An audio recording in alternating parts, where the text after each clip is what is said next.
Congress party अपनी पूरी शक्ति के साथ सपा समर्थित लोकसभा डुमरियागंज 60 के प्रत्याशी भीम शंकर उर्फ कुशल तिवारी के साथ है।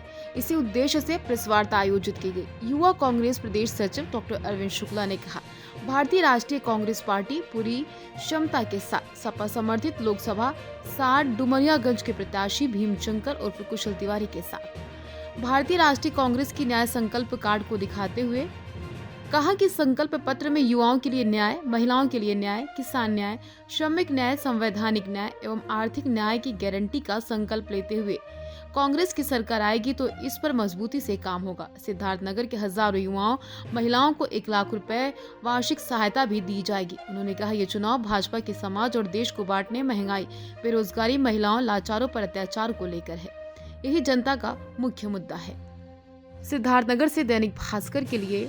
जी सर, आज आप पीसी करने जा रहे हैं। पीसी करने का क्या उद्देश्य है, जबकि कांग्रेस और समाजवादी पार्टी का अलायंस है और वरिष्ठ नेता कूद पड़े हैं इस दंगल में?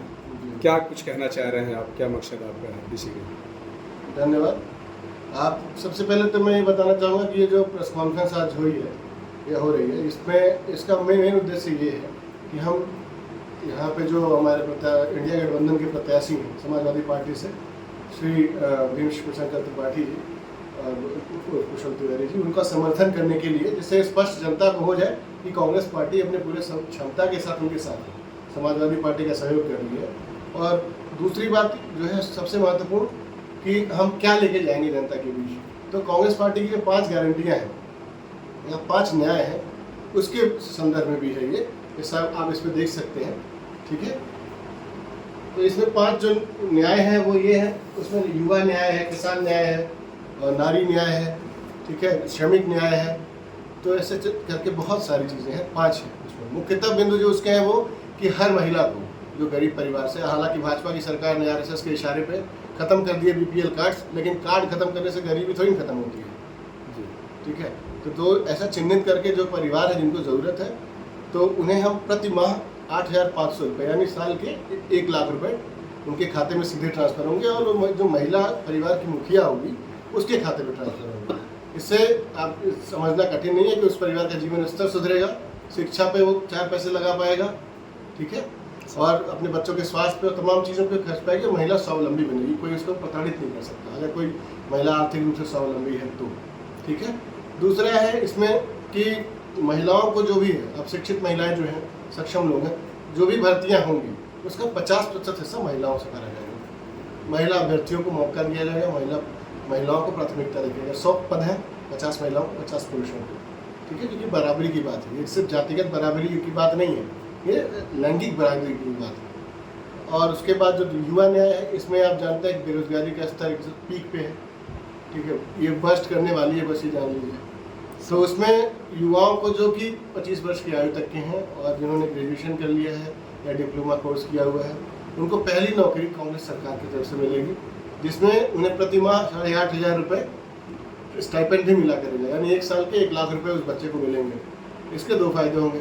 पहली बात तो बच्चा प्रशिक्षण पाएगा अच्छी कंपनियों में, जैसे मान लीजिए कोई बच्चा स्वास्थ्य के क्षेत्र में है, उसने DMLT किया है, BMLT किया है, ऐसे कोई कोर्स किए हैं, किसी ने BCom किया है, किसी ने BSc किया है, तो उससे जिस क्षेत्र में उसने काम कर रखा है या पढ़ाई कर रखी है, उसी पर्टिकुलर क्षेत्र में उसकी ट्रेनिंग होगी। भाजपा कह रही है चुनाव में जी कि 4 जून को 400 बार, चौथी बार, इस पे आपका क्या कहना है? और RSS की जो नीतियां हैं इनकी, ये देश को कहाँ ले जाना चाहती है, इस पे क्या कहना आपका?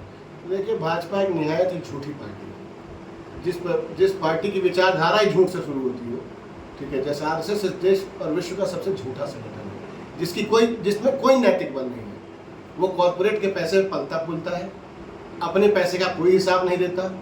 उसका जो महासचिव भाजपा का बना था, राम माधव उसका नाम था, सतपाल मलिक के इंटरव्यू में आपको पता ही चला कि 300 करोड़ रुपए उस राम माधव ने ही ऑफर किए थे सतपाल मलिक जी को, इनकी जो पूंजी कंपनियों के माध्यम से वहाँ पे शुरू करने के लिए जम्मू कश्मीर में। और राम माधव अकेला आदमी नहीं है, इन जैसे लोगों की इनके पास पूरी फौज है जो सिर्फ भ्रष्टाचार करते हैं। देश राम माधव की भूमिका संदिग्ध बताई जाएगी मणिपुर में भी, जहाँ हजारों परिवार विस्थापित हैं और हजारों लोग घर से बेघर हो गए, कई लोग मार दिए गए, सैकड़ों लोग।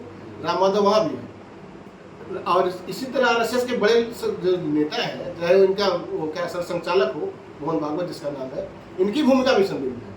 ये सिर्फ चुनाव के बाद स्टेटमेंट देते हैं जब समाज में विघटन करना होता है जातिगत, ठीक है।